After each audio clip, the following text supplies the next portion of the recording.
सुर में गाना सीखिए पाधानीसा ऐप के साथ। AI powered personal music teacher from Saregama.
धृत्यायया धारयते मनः प्राणेन्द्रियक्रियाः योगेनाव्यभिचारिण्या धृतिः सा पार्थ सात्विकी।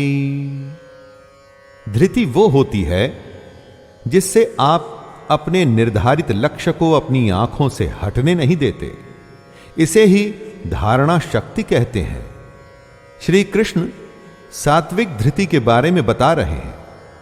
जो धारण शक्ति परमात्मा के सिवाय अन्य किसी भी सांसारिक यानी कि वर्ल्डली विषय को धारण नहीं करती, वह अव्याभिचारिणी धारणा मानी जाती है और इसीलिए सात्विक होती है। इसी सात्विक धृति से मनुष्य अपने ध्यान योग के द्वारा मन, प्राण और इंद्रियों की क्रियाओं को धारण करता है और अपने लक्ष्य पर पहुंचता है।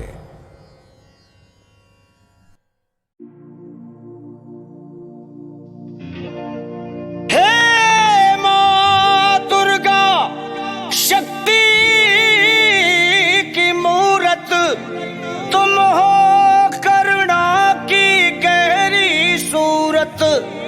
हर संकट में आशा की किरण तेरे चरणों में है जीवन का अमृत। जयकारा शेरों वाली का, बोल सच्चे दरबार की जय।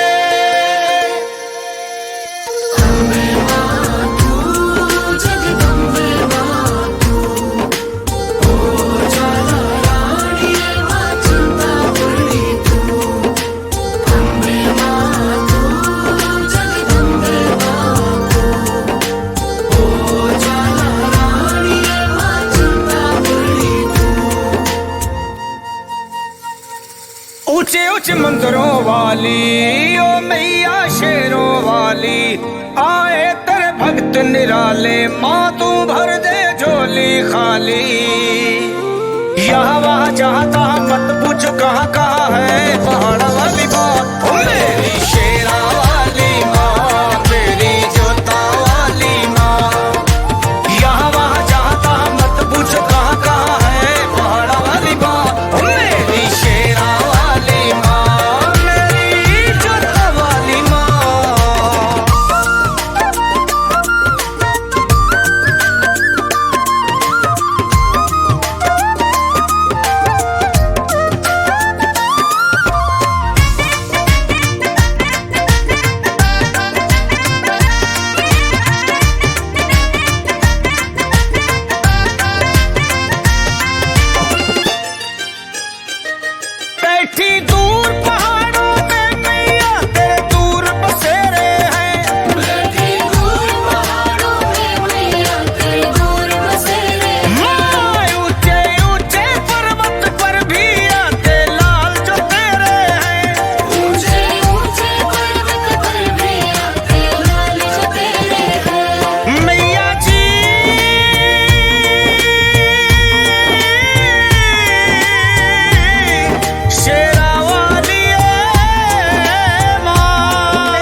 नारायण हरि हरि।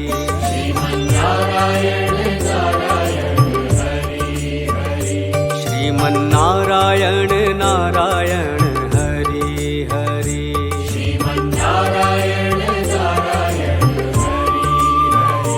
तेरी लीला जग से न्यारी न्यारी हरि हरि।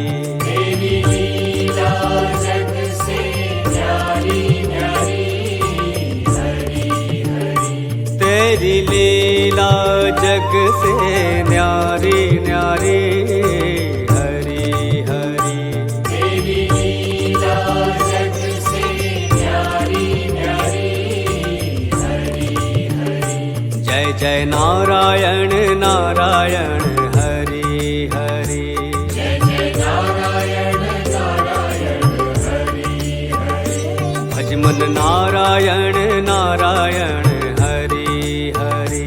भजमन नारायण नारायण हरि हरि। श्रीमन नारायण नारायण हरि हरि। श्रीमन नारायण नारायण हरि हरि।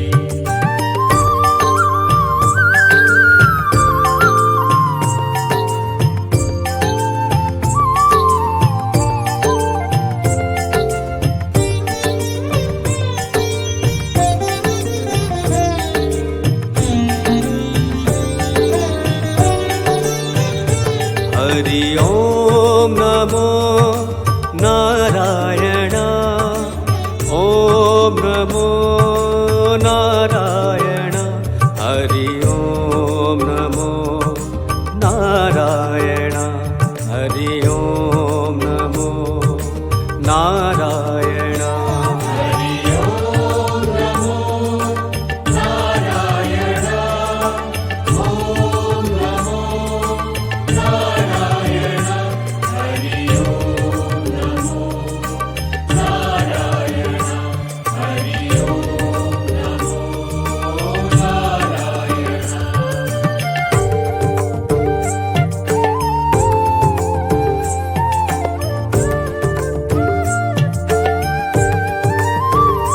लक्ष्मी नारायण नारायण हरि हरि।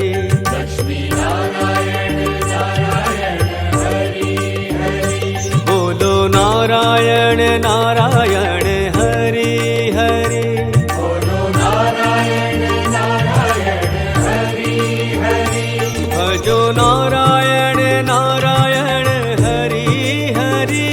भजो नारायण नारायण हरि हरि। जय जय नारायण नारायण हरि हरि।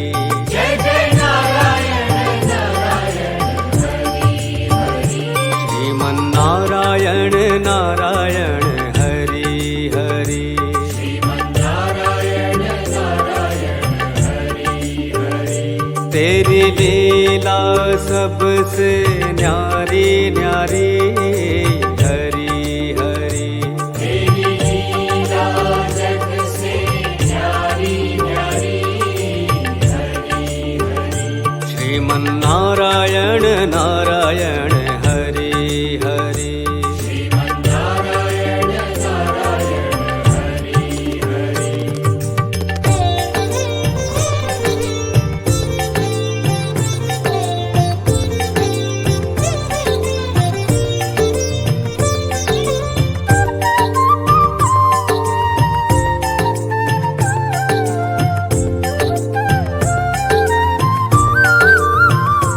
हरि ओम नमो नारायण। ओम नमो नारायण। हरि ओम नमो नारायण। हरि ओम नमो नारायण। हरि ओम नमो नारायण। ओम नमो नारायण। हरि ओम नमो नारायण। हरि ओम नमो नारायण।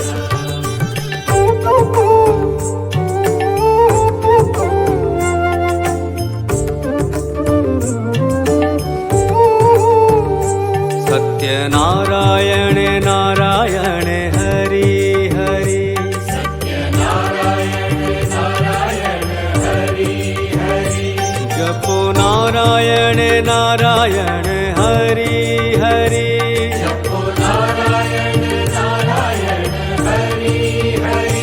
भजो नारायण नारायण हरि हरि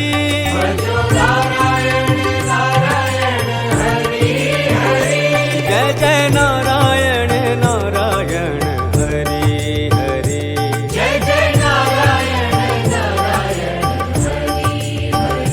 श्रीमन नारायण नारायण हरि हरि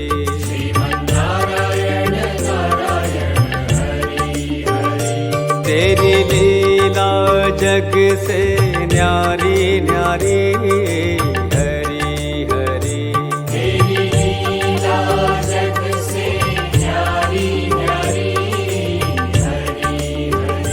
श्रीमन नारायण नारायण हरि हरि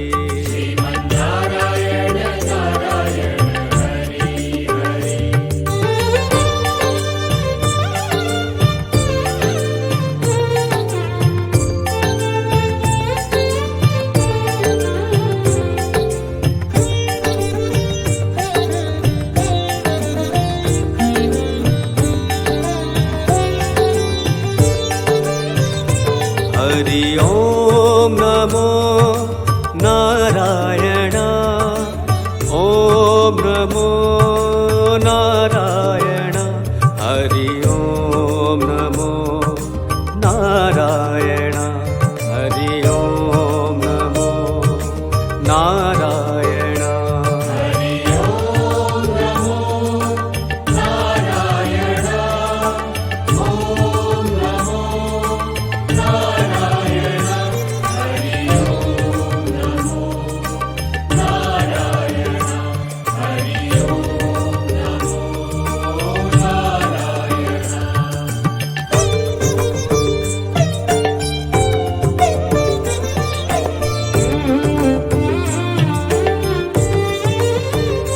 सूर्य नारायण नारायण हरि हरि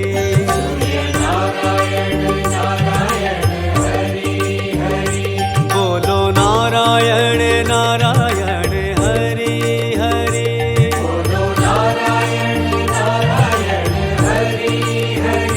जय जय नारायण नारायण हरि हरि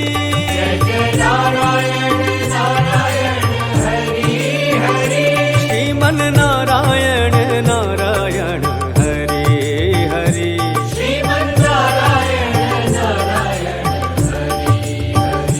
श्रीमन नारायण नारायण हरि हरि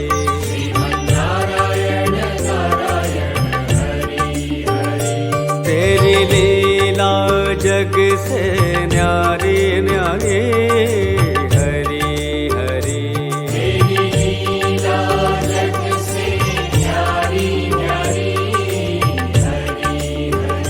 श्रीमन नारायण नारायण हरि हरि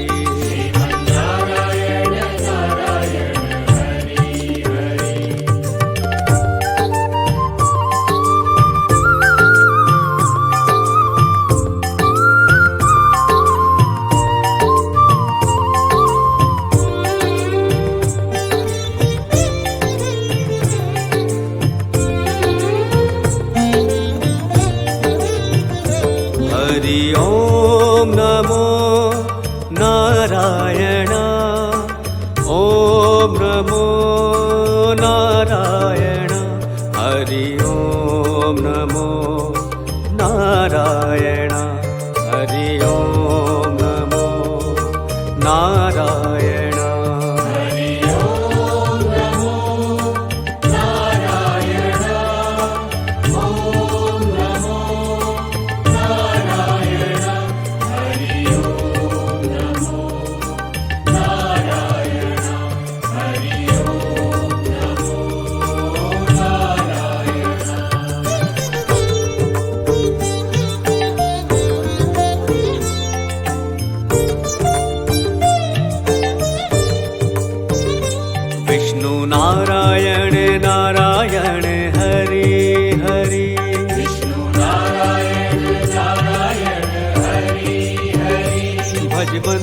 नारायण नारायण हरि हरि भजमन नारायण नारायण हरि हरि जय जय नारायण नारायण हरि हरि जय जय नारायण नारायण हरि हरि श्रीमन नारायण नारायण हरि हरि श्रीमन नारायण नारायण हरि हरि श्रीमन नारायण नारायण हरि हरि श्रीमन नारायण नारायण हरि हरि तेरी लीला जग से न्यारी न्यारी हरि हरि तेरी लीला जग से न्यारी न्यारी हरि हरि श्रीमन नारायण नारायण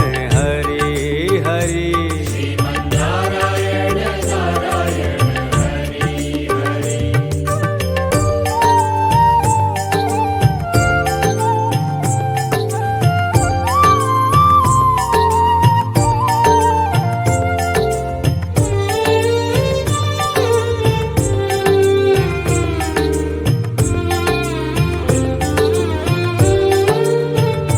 हरि ओम नमो नारायण ओम नमो नारायण हरि ओम नमो नारायण हरि ओम नमो नारायण हरि ओम नमो नारायण ओम नमो नारायण हरि ओम नमो नारायण हरि ओम नमो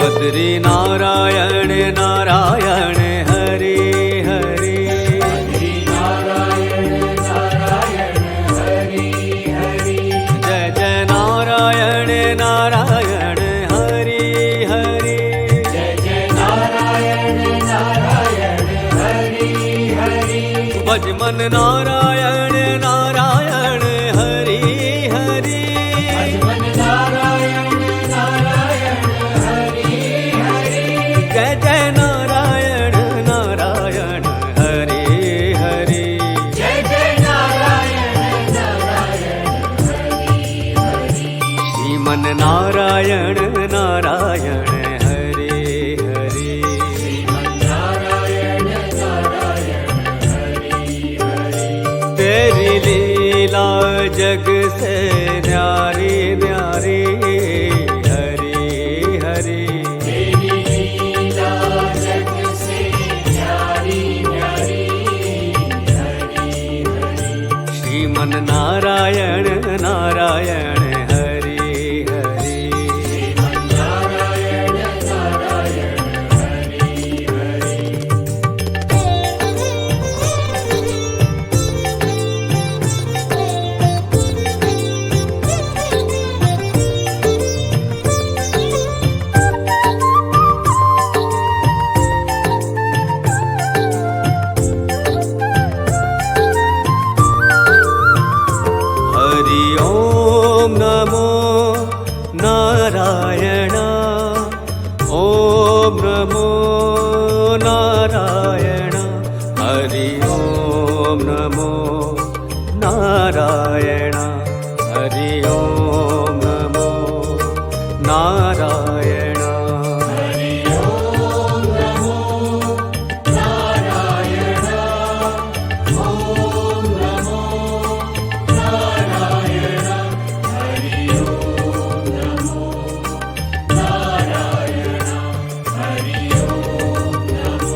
मन नारायण नारायण हरि हरि भज मन नारायण नारायण हरि हरि जय जय नारायण नारायण हरि हरि जय जय नारायण नारायण हरि हरि श्रीमन नारायण नारायण हरि हरि श्रीमन नारायण नारायण हरि हरि तेरी लीला जग से न्यारी न्यारी हरि हरि तेरी लीला जग से न्यारी न्यारी हरि हरि श्रीमन नारायण नारायण हरि हरि श्रीमन नारायण नारायण हरि हरि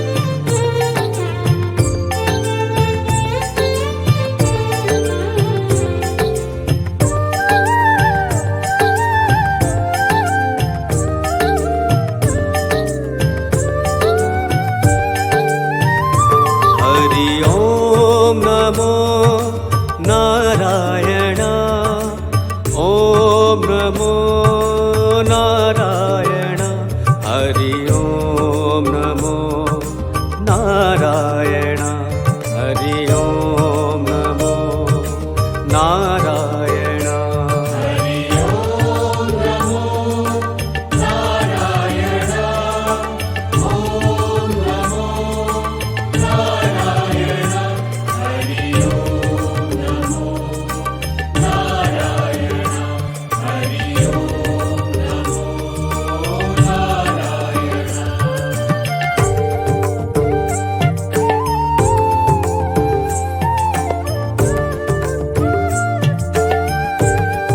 शंभु नारायण नारायण हरि हरि नारायण नारायण हरि हरि बोलो नारायण नारायण हरि हरि बोलो नारायण नारायण हरि हरि उदट मन नारायण नारायण हरि हरि मन नारायण नारायण हरि हरि जय जय नारायण नारायण हरि हरि जय जय नारायण नारायण हरि हरि श्रीमन नारायण नारायण हरि हरि श्रीमन नारायण नारायण हरि हरि तेरी लीला जग से न्यारी न्यारी हरि हरि तेरी लीला जग से न्यारी न्यारी हरि हरि श्रीमन नारायण नारायण हरि हरि श्रीमन नारायण नारायण हरि हरि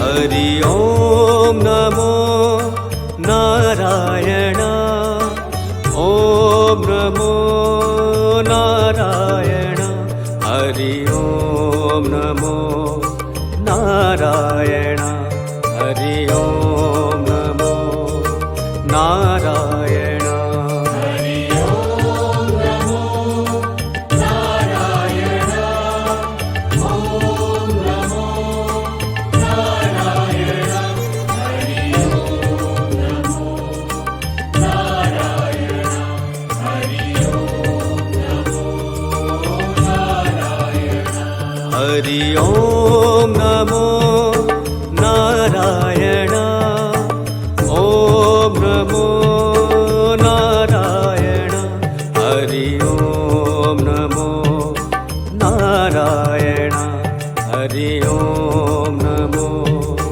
नारायण हरि ओम नमो नारायण ओम नमो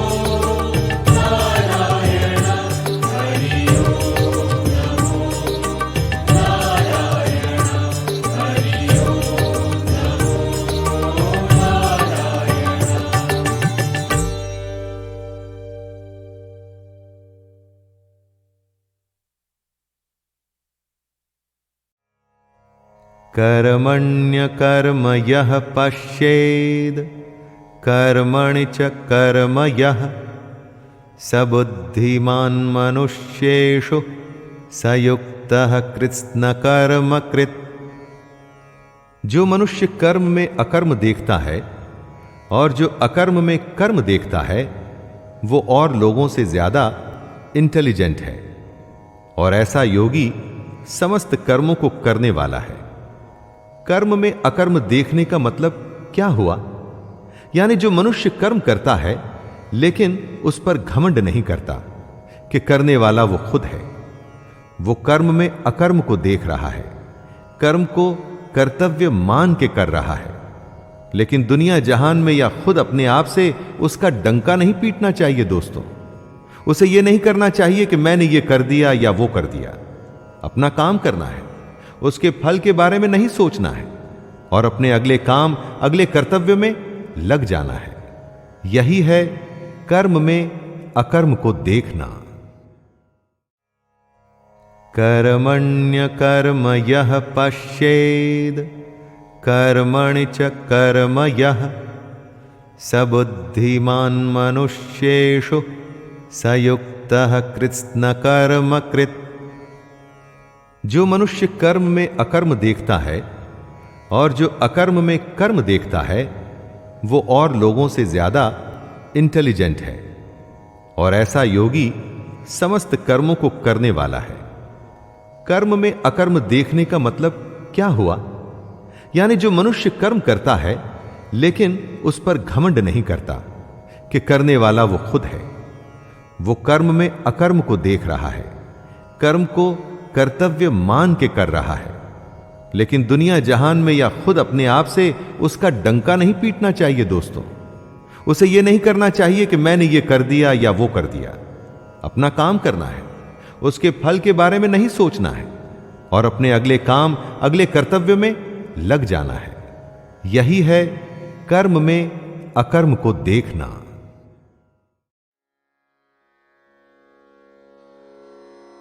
नमस्कार दोस्तों, मैं शैलेंद्र भारती आपके सामने प्रस्तुत हुआ हूं पद्म पुराण से एक और कथा लेकर के। मित्रों, कहते हैं कि पाप करने से नरक मिलता है और पुण्य कर्म कमाने से स्वर्ग की प्राप्ति होती है। ये कोई बहुत बड़ी बात तो नहीं बताई आपको। बड़ी बात तो ये होती है कि जब दो व्यक्तियों ने एक समान ही पाप किए थे और हर पाप में वो भागीदार रहे हों, पर एक को यमराज जी ने स्वर्ग दिया और दूसरे को नरक की यातनाएं भोगने के लिए भेज दिया। ऐसा क्यों हुआ? आइए जानते हैं इस रोचक कथा के माध्यम से, जिसे हमने पद्म पुराण से लिया है। यह उस समय की बात है जब सत्य युग चल रहा था। निषेध नाम के एक नगर में एक वैश्य रहते थे। उनका नाम था हेमकुंडल। हेमकुंडल उत्तम कुल में जन्मे थे, इसलिए उनमें हमेशा सत्कर्म करने वाले ही संस्कार थे। देवता, ब्राह्मण और अग्नि की पूजा करना उनका नित्य का नियम था। वैश्य थे तो बट नेचुरल है कि खेती और व्यापार का काम करते थे। पशुओं के पालन पोषण में हमेशा तत्पर रहते। दूध, दही, मट्ठा, घास, लकड़ी, फल, लवण, अदरक, पीपल, धान्य, शाक, तैल, भिन्न भिन्न वस्त्र, धातुओं से बने सामान और ईख के रस से बने हुए खाद्य पदार्थ बेचा करते थे। इस तरह के फलते फूलते बिजनेस के माध्यम से वैश्य ने 8 करोड़ स्वर्ण मुद्राएं कमा ली। इतना परिश्रम किया कि कानों तक के बाल सफेद हो गए। जब बूढ़े होने लगे तो उनके मन में संसार की क्षण भंगुरता का विचार आया। तब उन्होंने अपने धन के छठे भाग से धर्म का कार्य करना आरंभ किया। ऐसा ही शास्त्रों में लिखा भी है दोस्तों। उन्होंने भगवान विष्णु का मंदिर तथा शिवालय बनवाए, पोखर खुदवाए और बहुत सी बावलियां भी बनवाई। बरगद, पीपल, आम, जामुन और नीम आदि के जंगल भी लगवाए। पुष्प वाटिका भी तैयार कराई, जहां पर सूर्योदय से लेकर सूर्यास्त तक अन्न जल बांटने की व्यवस्था होती थी। पुराणों में जो जो दान प्रसिद्ध हैं, वे सभी दान इन धर्मात्मा वैश्य ने किए। दान, देव पूजा और अतिथि सत्कार ही हेमकुंडल का जीवन बन गया। इन हेमकुंडल जी के 2 पुत्र थे। एक का नाम श्री कुंडल और दूसरे का विकुंडल। उन दोनों के सिर पर व्यापार का सारा भार छोड़कर हेमकुंडल तपस्या करने के लिए वन में चले गए, यानी कि वानप्रस्थ। वन में जाने के बाद भगवान गोविंद की आराधना में उन्होंने अपना शरीर त्याग दिया। ये सब करने के कारण उन्हें मृत्यु के बाद वैष्णव धाम प्राप्त हुआ।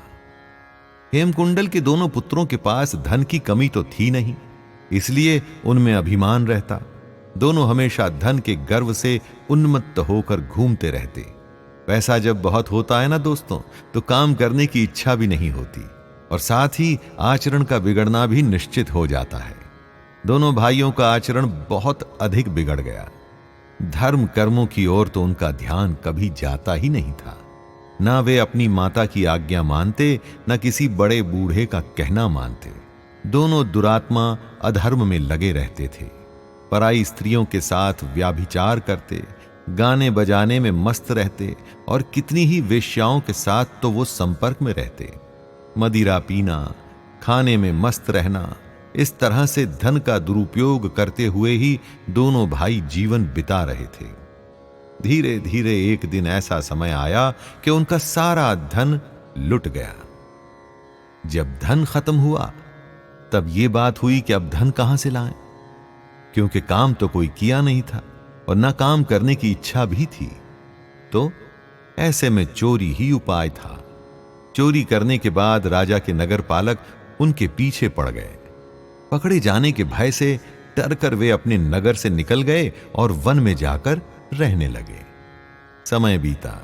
जितनी आयु लेकर आए थे उसका अंत होने का समय आ गया। बड़े भाई श्री कुंडल को तो सिंह ने मार डाला और छोटे विकुंडल को सांप ने डस लिया। कुछ ऐसा हुआ कि दोनों की एक ही दिन मृत्यु हुई। जैसा कि नियम है, यमदूत दोनों को पाशों में बांधकर यमपुरी में ले गए। वहां जाकर यमराज जी के सामने दोनों के कर्मों का बही खाता खोला गया। तब यमराज बोले, श्री कुंडल को अनंत पीड़ा देने वाले नरक में डाल दो और दूसरे को यानी कि विकुंडल को स्वर्ग लोक में ले जाओ। ऑर्डर मिल चुका था। यमदूतों ने वैसा ही किया। विकुंडल बड़ा हैरान था कि पाप तो हम दोनों भाइयों ने एक से किए, जो किया साथ में किया, पर उसे नरक और मुझे स्वर्ग। जब उससे रहा नहीं गया तो उसने रास्ते में देवदूतों से पूछ ही लिया कि आखिर ऐसा हुआ तो हुआ क्यों। देवदूतों ने बताया कि हो सकता है विकुंडल को याद ना हो, पर एक बार उसकी मित्रता हरिमित्र नाम के ब्राह्मण विद्वान से हो गई थी। यमुना के दक्षिण किनारे उनका पवित्र आश्रम था। मित्रता हो गई थी तो एक बार विकुंडल हरिमित्र से मिलने भी गया था। उस समय विकुंडल ने कालिंदी के पवित्र जल में स्नान किया था। यमुना में स्नान पापों को नष्ट करने वाला होता है। विकुंडल ने 2 बार माघ के महीने में स्नान किया था। एक माघ स्नान के पुण्य से विकुंडल सब पापों से मुक्त हो गया और दूसरे स्नान के पुण्य से उसे स्वर्ग की प्राप्ति हो रही थी। देवदूत इतना कहकर रुके नहीं दोस्तों। उन्होंने आगे बताया कि उसका बड़ा भाई श्री कुंडल नरक में कैसे कैसे दुख भोगेगा। श्री कुंडल का पूरा शरीर छेदा जाएगा। मुगदर की मार से उसका एक एक अंग तोड़ा जाएगा। शिला की चट्टानों पर पटक पटक कर उसे चूर चूर कर दिया जाएगा। दहकते हुए अंगारों में भुना भी जाएगा और यह सब चलता ही रहेगा। विकुंडल ये सब बातें सुनकर कांप उठा। वो स्वयं तो स्वर्ग जा रहा था, पर उसे अपने बड़े भाई के लिए दुख हो रहा था। दोस्तों, ये थी वो कथा जिसमें आपके पाप और पुण्य के आधार पर स्वर्ग और नरक के निर्धारण की बात बताई गई है। इस कथा को सुनकर के बहुत से ज्ञानी ये भी मोटिवेशन पा सकते हैं कि वे पूरी लाइफ तो पाप करते रहेंगे और फिर किसी पवित्र नदी जैसे कि गंगा जी या नर्मदा जी में जाकर के स्नान कर लेंगे और अपने पापों को धो लेंगे। परंतु ऐसा करना तो यमराज जी को धोखा देने जैसा होगा। ब्रह्मांड के नियमों से खिलवाड़ होगा। प्रिय दोस्तों, हो सकता है आपका कोई एक कर्म, जी हां, सिर्फ एक कर्म आपके सारे पाप धो दे, परंतु ये तो आप जुआ खेलने के जैसा कर रहे हैं। जीवन को जुआ क्यों बनाना भाई? आप चाहें तो अच्छे और सच्चे मन से ऐसे काम कर सकते हैं जिनके करने से आपको आनंद आए, ये लोक भी सुधर जाए और आप में संतोष रहे, और परलोक में भगवान आपको शांति और स्वर्ग दे। बाकी आप समझदार हैं, अपनी इच्छा के अनुसार इस कथा में से जो आपको ठीक लगे वैसी सीख प्राप्त कर सकते हैं और अपने जीवन को संवार सकते हैं। इसी आशा के साथ मैं शैलेंद्र भारती आपसे आज्ञा लेता हूं। नमस्कार।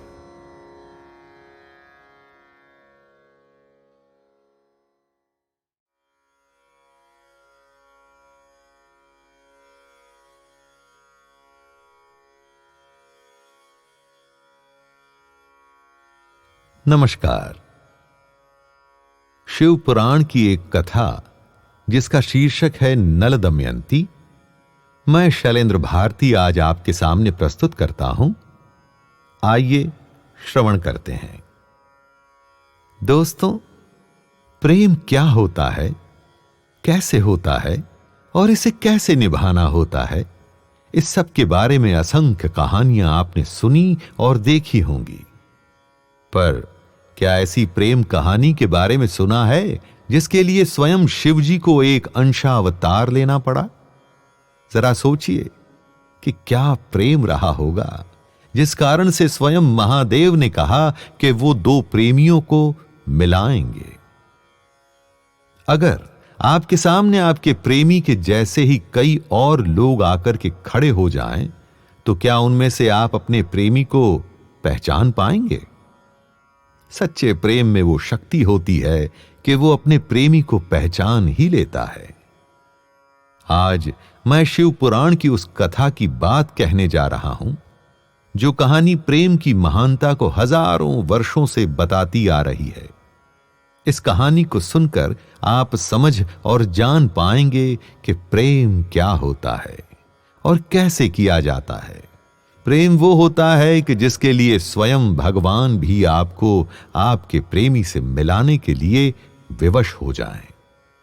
तो आइए सुनते हैं कहानी नल और दमयंती की।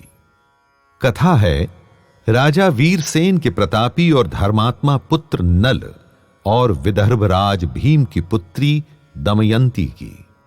कहते हैं कि दमयंती के रूप की बराबरी देवताओं और यक्षों की कन्या भी नहीं कर सकती थी। नल भी बहुत ही अच्छे राजा थे, अपनी प्रजा का ध्यान रखते थे और रूप में भी राजा नल की ख्याति चारों ओर फैली हुई थी। एक दिन राजा नल के उद्यान में कुछ हंस टहल रहे थे। फिर उनमें से एक को राजा नल ने पकड़ लिया। हंस ने अपना जीवन दान मांगते हुए कहा कि यदि राजा नल उसे छोड़ देते हैं तो वह रूपवती दमयंती से नल के रूप की ऐसी प्रशंसा करेगा कि वो उन्हें अपने पति के रूप में चुन लेगी। ऐसा सुनकर नल ने हंस को छोड़ दिया।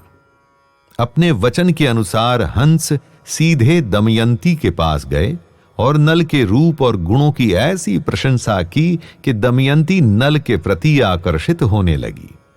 दमयंती ऐसी आकर्षित हुई कि उसने हंस को अपने संदेश के साथ राजा नल के पास वापस भेजा और इस प्रकार से दोनों की प्रेम कहानी का आरंभ हुआ। विदर्भ के राजा भीम का स्वास्थ्य थोड़ा खराब हुआ तो उन्होंने दमयंती के स्वयंवर का आयोजन किया। पिता को पुत्री के विवाह की चिंता थी। सभी राजा इंद्र और सारे लोकपाल और राजा नल भी स्वयंवर के लिए चल पड़े। नल के रूप को देखकर इंद्र और सब लोकपालों को समझ में आ गया कि दमयंती सुंदर नल को ही वरमाला का हार पहनाएगी और उन सब देवताओं में से किसी को भी नहीं चुनेगी। इसलिए वो सीधे नल के पास गए और एक प्रस्ताव रखा जो वास्तव में छल था। इंद्र और दूसरे देवताओं ने राजा नल को कहा कि आप कभी किसी से झूठ नहीं बोलते। हम चाहते हैं कि आप हमारे दूत बनके किसी के पास जाएं और हमारी सहायता करें। राजा नल ने हां कर दी। उसके बाद इंद्र और देवताओं ने अपना मंतव्य, अपनी इंटेंशन सामने रखी। वो चाहते थे कि राजा नल दमयंती के पास जाएं और कहें, इंद्र, वरुण, अग्नि और यम और दूसरे देवता दमयंती से विवाह की इच्छा रखते हैं, वो इनमें से किसी को अपना पति स्वीकार कर लें। नल को कुछ समझ नहीं आया। उसने सादगी से बताया कि वो दमयंती के स्वयंवर में उससे विवाह की इच्छा से ही जा रहा है, तो ऐसे में वो और किसी का प्रस्ताव कैसे ले जा सकता है। पर तब इंद्र ने दबाव डाला कि वो दूत बनने का वचन दे चुका है, अब वो पीछे नहीं हट सकता। नल क्षत्रिय था, अपनी बात से पीछे हटने का प्रश्न ही नहीं था। दुखी मन से वो उन सब देवताओं का प्रस्ताव ले जाने के लिए तैयार हो गया। नल दमयंती के पास पहुंचे और अपना वचन निभाते हुए बोले, मैं नल हूं, लोकपालों का दूत बनकर तुम्हारे पास आया हूं।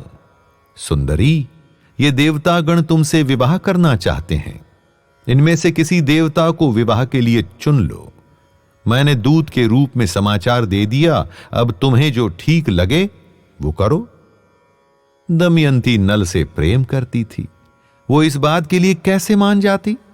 उसने स्पष्ट कर दिया कि यदि उसका विवाह नल से नहीं हुआ तो वो अपने प्राण दे देगी। अब यह धर्म संकट हो गया था।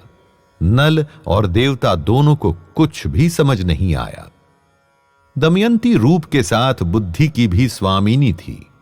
वो बोली कि नल ने दूत बनने का वचन दिया है, जो वो निभा चुके हैं। उसने यानी कि दमयंती ने तो किसी को कोई वचन नहीं दिया, तो यदि स्वयंवर में वो नल को चुन लेती हैं तो इसमें कुछ भी गलत नहीं है।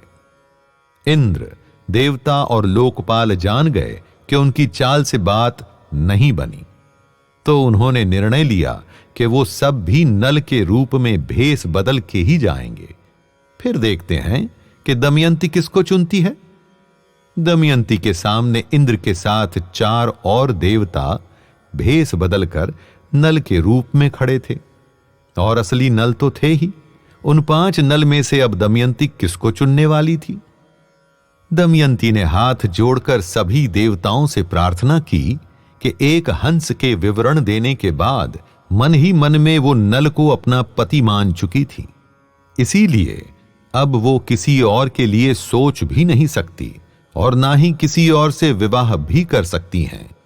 दमयंती सब देवताओं से विनती करती हैं कि वो अपने असली रूप में आ जाएं। सभी देवता दमयंती के इस प्रेम के आगे नतमस्तक हो गए। इस प्रेम से वो इतने प्रभावित हुए कि उन्होंने नल को कई वरदान दे दिए। दोस्तों, ये शक्ति होती है प्रेम की, और यदि देवता भी आपके विरुद्ध हो जाएं तो आप उनसे भी विजय प्राप्त कर सकते हैं। नल और दमयंती ने अपना धर्म नहीं छोड़ा, अपने वचन नहीं तोड़े और अपने प्रेम को भी नहीं छोड़ा। पर इस सब में भोलेनाथ ने क्या किया? जानते हैं, भोलेनाथ ही वो हंस थे जिसे नल ने पकड़ा था, और इन्हीं हंस ने दमयंती को नल का विवरण दिया था, जिससे वो नल से प्रेम करने लगी थी। और ये बात इसी जन्म की नहीं थी, ये वरदान था पिछले जन्म का। भोलेनाथ ने एक बार अपने एक भक्त भील दंपत्ति की परीक्षा ली थी। उस कठिन परीक्षा को इस भील दंपत्ति ने प्राण देकर पूरा किया था। शिवजी ऐसे प्रसन्न हुए थे कि उन्होंने वरदान दिया कि भील पति पत्नी का अगला जन्म राजकुल में होगा, और वो स्वयं ही दोनों को मिलाने के लिए हंस के रूप में अंशावतार लेंगे। देखा आपने, वरदान तो ये शिवजी का था, पर पुरुषार्थ और शक्ति थी इन दोनों के प्रेम की, जो इन दोनों को अलग नहीं कर पाई, और इन दोनों ने देवताओं के छल पर भी विजय प्राप्त की। तो दोस्तों, अब आप भी अपने प्रेम के बारे में सोचिए। प्रेम ऐसा करिए कि भगवान और देवता भी आपके प्रेम को देख करके प्रसन्न हो जाएं। इसी प्रेम भरी बात के साथ मैं शैलेंद्र भारती आपसे आज्ञा लेता हूं। धन्यवाद।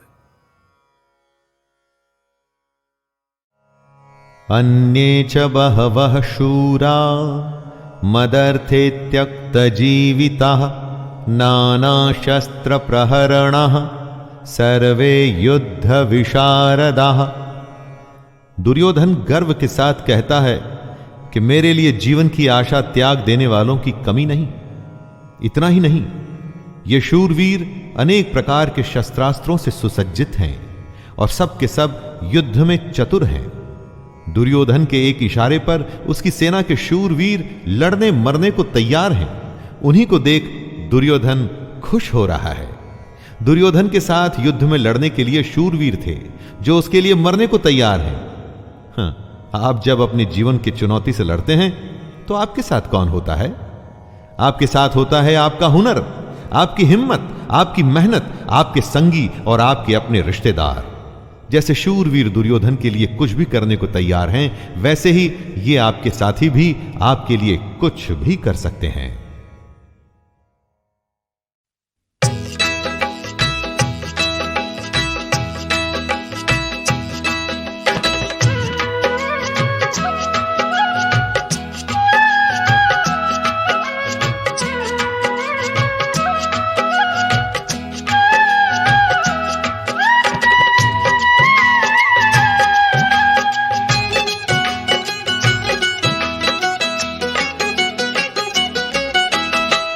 वहां जहां तहां मत पूछो कहां कहां है संतोषी माँ अपनी संतोषी माँ अपनी संतोषी माँ। जल में भी थल में भी चल में अचल में भी अतल वितल में भी माँ अपनी संतोषी माँ अपनी संतोषी माँ। जहाँ वहाँ जहाँ तहाँ मत पूछो कहाँ कहाँ है संतोषी माँ अपनी संतोषी माँ अपनी संतोषी माँ।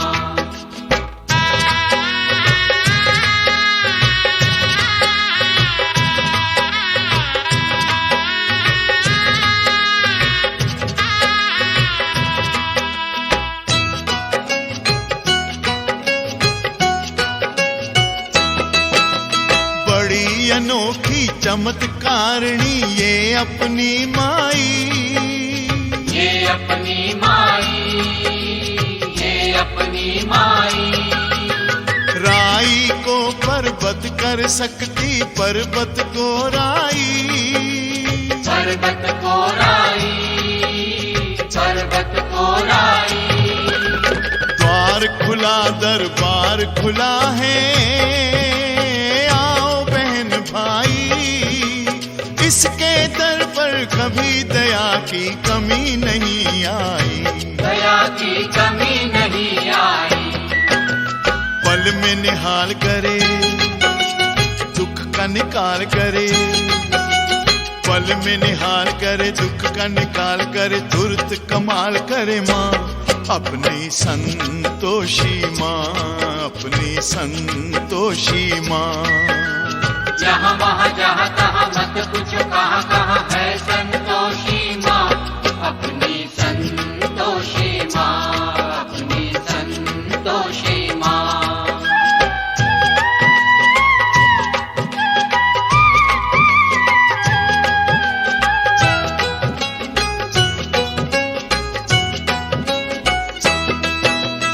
इस अम्बा में जगदम्बा में गजब की है शक्ति गजब की है शक्ति गजब की है शक्ति। चिंता में डूबे हुए लोगों कर लो इसकी भक्ति कर लो इसकी भक्ति कर लो इसकी भक्ति। अपना जीवन सौंप दो इसको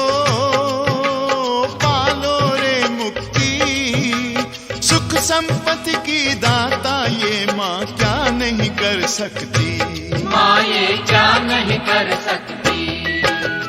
बिगड़ी बनाने वाली दुखड़े मिटाने वाली बिगड़ी बनाने वाली दुखड़े मिटाने वाली कष्ट हटाने वाली माँ अपनी संतोषी माँ अपनी संतोषी माँ। जहाँ वहाँ जहाँ तहाँ मत पूछो कहाँ कहाँ है संतोषी माँ, अपनी संतोषी माँ, अपनी संतोषी माँ।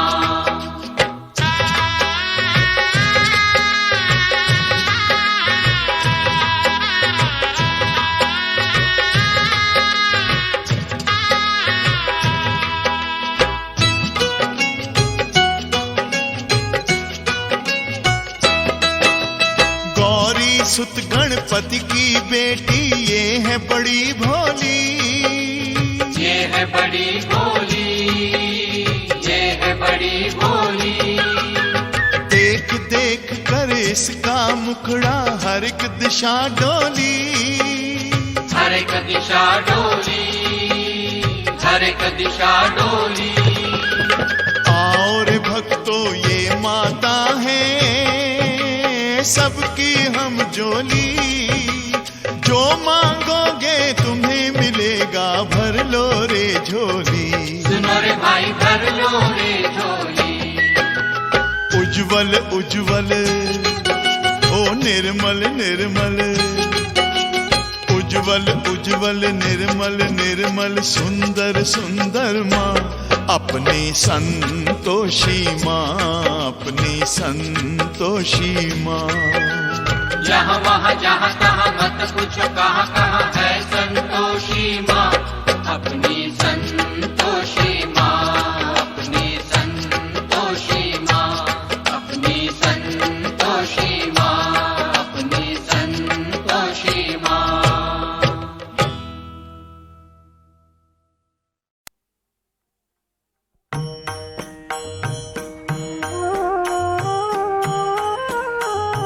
बाल समय रवि भक्ष लियो, तब तीनहु लोक भयो अंधियारो, ताहि सो त्रास भयो जग को, यह संकट काहू सो जात न टारो। देवन आनी करी बिनती, तब छाड़ दियो रवि कष्ट निवारो। को नहीं जानत है जग में कपि, संकट मोचन नाम तिहारो, संकट मोचन नाम तिहारो। बालिकी त्रास कपीस बसै गिरि, जात महाप्रभु पंथ निहारो। चौकी महामुनि साप दियो, तब चाहिए कौन विचार विचारो। कै द्विज रूप लिवाए महाप्रभु, सो तुम दास के शोक निवारो। को नहीं जानत है जग में कपि, संकट मोचन नाम तिहारो, संकट मोचन नाम तिहारो। अंगद के संग लेन गए, सिय खोज कपीस ये बैन उचारो। जीवत ना बची हो हम सो, जो बिना सुधि लाए यहाँ पग धारो। फेरी थके तट सिंधु सब, तब लाए सिया सुधि प्राण उबारो। को नहीं जानत है जग में कपि, संकट मोचन नाम तिहारो, संकट मोचन नाम तिहारो। रावण त्रास दई सिय को, सब राक्षसी सो कही शोक निवारो। ताहि समय हनुमान महाप्रभु, जाय महारजनीचर मारो। चाहत सिए अशोक सो आगी, सूते प्रभु मुद्रिका शोक निवारो।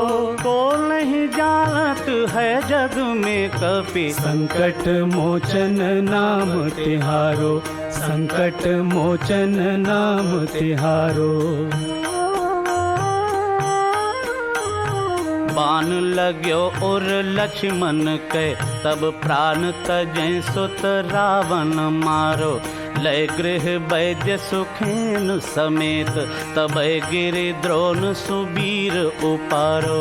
हानि सजीवन हाथ दई, तब लक्ष्मण के तुम प्राण उबारो। को नहीं जानत है जग में कपि, संकट मोचन नाम तिहारो, संकट मोचन नाम तिहारो। रावण युद्ध अजान कियो, तब नाग की फांस सबे सिर डारो। श्री रघुनाथ समेत सबे दल, मोह भयो यह संकट भारो। हानि खगेश तबै हनुमान, जु बंधन काटी सूत्रास निवारो। को नहीं जानत है जग में कपि, संकट मोचन नाम तिहारो, संकट मोचन नाम तिहारो। बंधु समेत जबै अहिरावण, लय रघुनाथ पताल सिधारो। देवी ही पूजी भली विधि सो, बलि देव सबै मिली मंत्र विचारो। जाय सहाय भयो तब ही, अहिरावण सैन्य समेत संघारो। को नहीं जानत है जग में कपि, संकट मोचन नाम तिहारो, संकट मोचन नाम तिहारो। काज किए बड़ देवन के, तुम वीर महाप्रभु देख विचारो। कौन सो संकट मोर गरीब को, जो तुम सो नहीं जात है टारो। बेगी हरो हनुमान महाप्रभु, जो कछु संकट होए हमारो। को नहीं जानत है जग में कपि, संकट मोचन नाम तिहारो, संकट मोचन नाम तिहारो। लाल देह लाली लसे, अरु धरि लाल लंगूर। वज्र देह दानव दलन, जय जय जय कपिसूर। पवन सुत हनुमान की जय।